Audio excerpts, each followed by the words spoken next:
The 12 Dancing Princesses.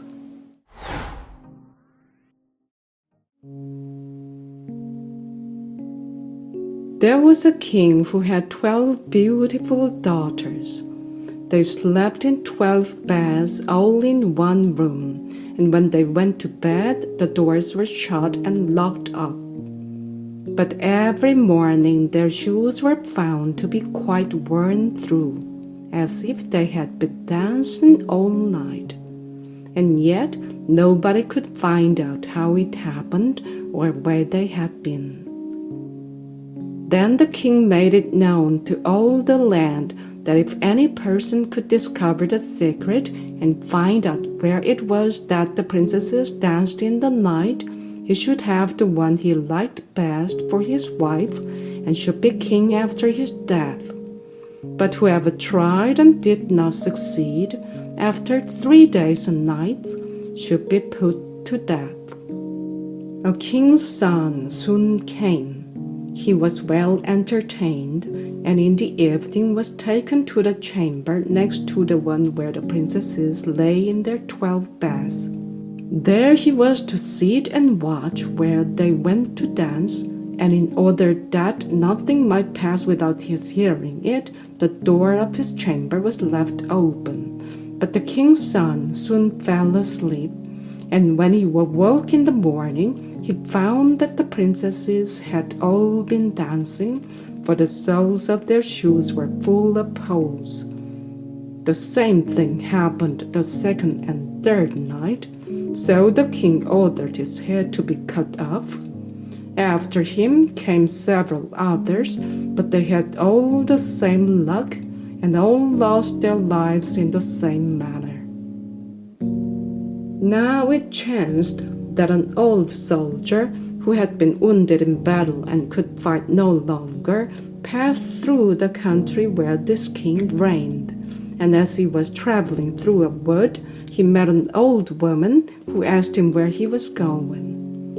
"I hardly know where I am going or what I had better do," said the soldier, "but I think I should like very well to find out where it is that the princesses dance, and then in time I might be a king." "Well," said the old dame, "that is no very hard task.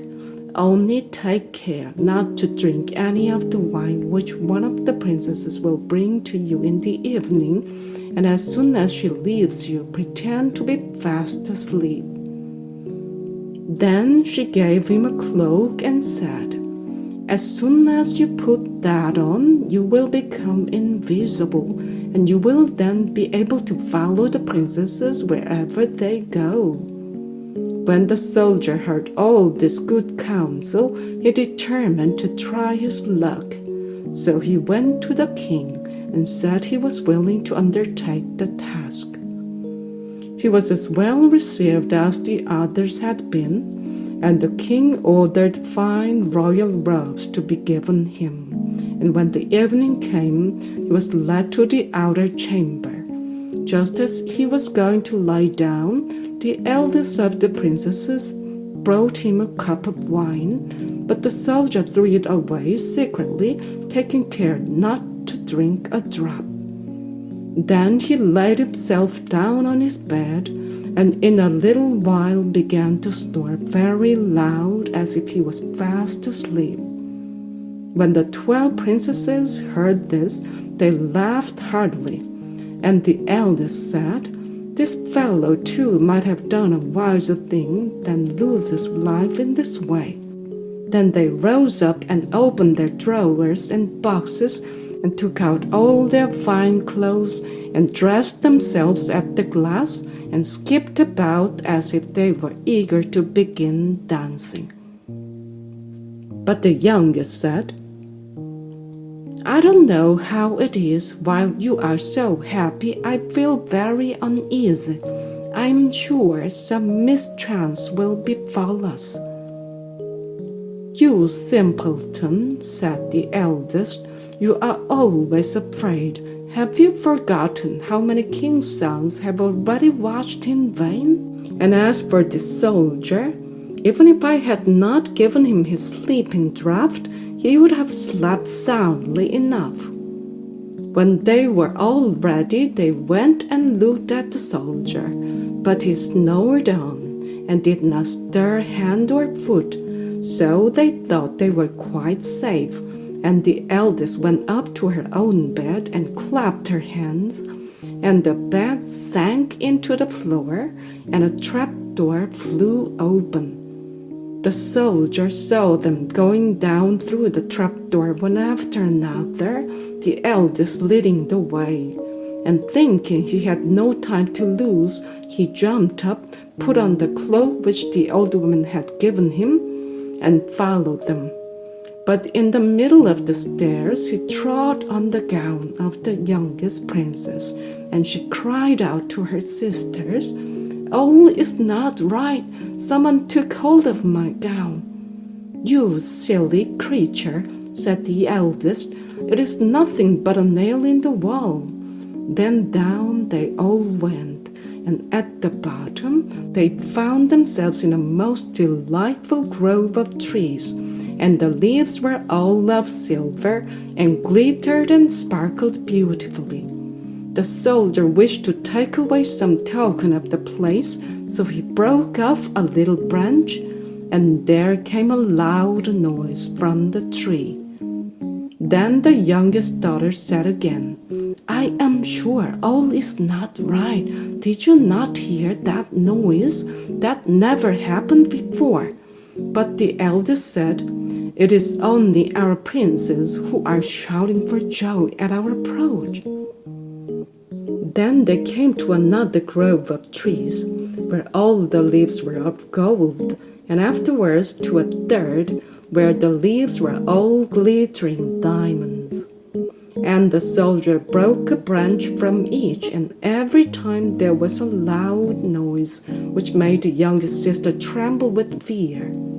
But the eldest still said it was only the princes who were crying for joy.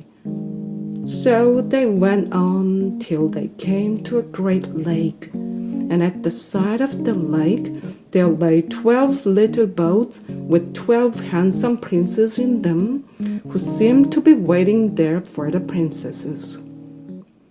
One of the princesses went into each boat, and the soldier stepped into the same boat with the youngest. As they were rowing over the lake, the prince who was in the boat with the youngest princess and the soldier said, "I do not know why it is, but though I am rowing with all my might, we do not get on so fast as usual, and I am quite tired. The boat seems very heavy today." "It is only the heat of the weather," said the princess. "I feel it very warm too." On the other side of the lake stood a fine illuminated castle, from which came the merry music of horns and trumpets. There they all landed and went into the castle, and each prince danced with his princess. And the soldier, who was all the time invisible, danced with them too. And when any of the princesses had a cup of wine set by her, he drank it all up, so that when she put the cup to her mouth, it was empty. At this, too, the youngest sister was terribly frightened, but the eldest always silenced her. They danced on till 3 o'clock in the morning, and then all their shoes were worn out, so that they were obliged to leave off. The princess rowed them back again over the lake, but this time the soldier placed himself in the boat with the eldest princess, and on the opposite shore they took leave of each other, the princesses promising to come again the next night. When they came to the stairs, the soldier ran on before the princesses and laid himself down, and as the 12 sisters slowly came up very much tired, they heard him snoring in his bed. So they said, "Now all is quite safe." Then they undressed themselves, put away their fine clothes, pulled off their shoes, and went to bed. In the morning, the soldier said nothing about what had happened, but determined to see more of this strange adventure, and went again the second and third night. And everything happened just as before. The princesses danced each time till their shoes were worn to pieces, and then returned home. However, on the third night, the soldier carried away one of the golden cups as a token of where he had been. As soon as the time came when he was to declare the secret, he was taken before the king with the 3 branches and the golden cup. And the 12 princesses stood listening behind the door to hear what he would say. And when the king asked him, "Where do my 12 daughters dance at night?" he answered, "With 12 princes in a castle underground." And then he told the king all that had happened, and showed him the 3 branches and the golden cup which he had brought with him. Then the king called for the princesses and asked them whether what the soldier said was true. And when they saw that they were discovered and that it was of no use to deny what had happened, they confessed it all.